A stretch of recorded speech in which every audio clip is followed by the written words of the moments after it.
ក៏ក្រាបព្រឹត្តពីស្ដេចប្រដាល់ម៉ានីប៉ាគីអៅនឹងណាត់ថ្ងៃឡើងលើសាយវៀនប្រដាល់អាជីពដណ្ដើមខ្សែក្រវ៉ាត់ពិភពលោកម្ដងទៀតជាមួយនឹងអ្នកប្រដាល់ជើងខ្លាំងវ័យក្មេង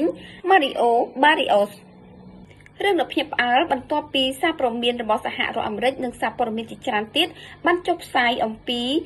ស្ដេចប្រដាល់ភីលីពីនម៉ានីប៉ាគីអៅនឹងឡើងលើសាយវៀនម្ដងទៀតដើម្បីដណ្ដើមខ្សែក្រវ៉ាត់ពិភពលោកជាមួយនឹងអ្នកប្រដាល់វ័យក្មេង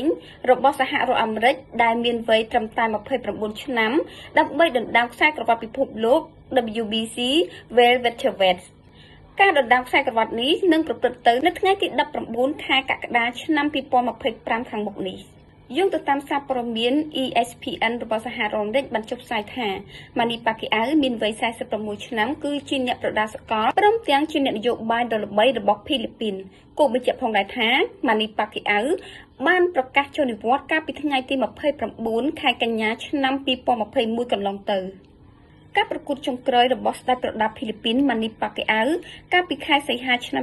2021ដោយចាញ់ក្រោមដៃរបស់អ្នកប្រដាល់គុយបាYokenes Yuges ក្នុងការដណ្ដើមខ្សែក្រវ៉ាត់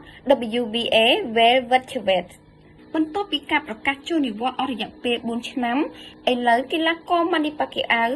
នឹងឡើងលើសាយវៀនម្ដងទៀតដើម្បីដណ្ដើមខ្សែក្រវ៉ាត់ពិភពលោក WBC Welterweight ជាមួយនឹងកីឡាករវ័យក្មេងរបស់សហរដ្ឋអាមេរិក Mario Barrios សាជាថ្មី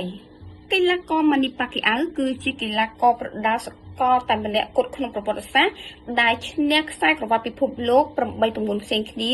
និងជាកីឡាករប្រដាល់តែម្នាក់គត់ដែលកាន់កាប់ខ្សែក្រវ៉ាត់ពិភពលោកបានយូរជាងគេគឺក្នុងរយៈពេល4សតវត្សរ៍ក្នុងការប្រដាល់អាជីពយោងទៅតាមសម្ដីរបស់លោកសៀនប៊ីបុនដែលជាទីប្រឹក្សានិងជាប្រធានក្រុមផ្សព្វផ្សាយរបស់ម៉ានីប៉ាគីអៅបានលើកឡើងថា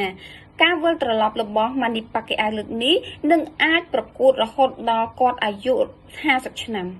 នៅថ្ងៃទី19ខែសីហាឆ្នាំ2025ខាងមុខនេះម៉ានីប៉ាគីអៅនឹងសម្រេចចិត្តឡើងលើសាយវៀនប្រកួតសាជាថ្មីជាមួយនឹងអ្នកប្រដាល់វ័យក្មេងរបស់អាមេរិកហ្នឹងគឺដណ្ដើមខ្សែក្រវ៉ាត់ WBC Welterweight ម្ដងទៀតចាអញ្ចឹងកុំភ្លេចតាមដានទស្សនានៅថ្ងៃទី19ខែកក្កដាទាំងអស់គ្នាចង់ដឹងថាតើកីឡាករម៉ានីប៉ាគីអៅអាចយកឈ្នះកីឡាករវ័យក្មេងរបស់សហរដ្ឋអាមេរិកបានទេតើកីឡាករម៉ានីប៉ាគីអៅនៅតែខ្លាំងពូកែដូចពីមុនទេចាអញ្ចឹងអរគុណច្រើនអ្នកទាំងអស់គ្នាកុំភ្លេចជួយ like ជួយ share និងជួយ subscribe និង follow page ព្រមទាំង YouTube របស់ខ្ញុំមួយផងអរគុណច្រើនជម្រាបលាបាយបាយ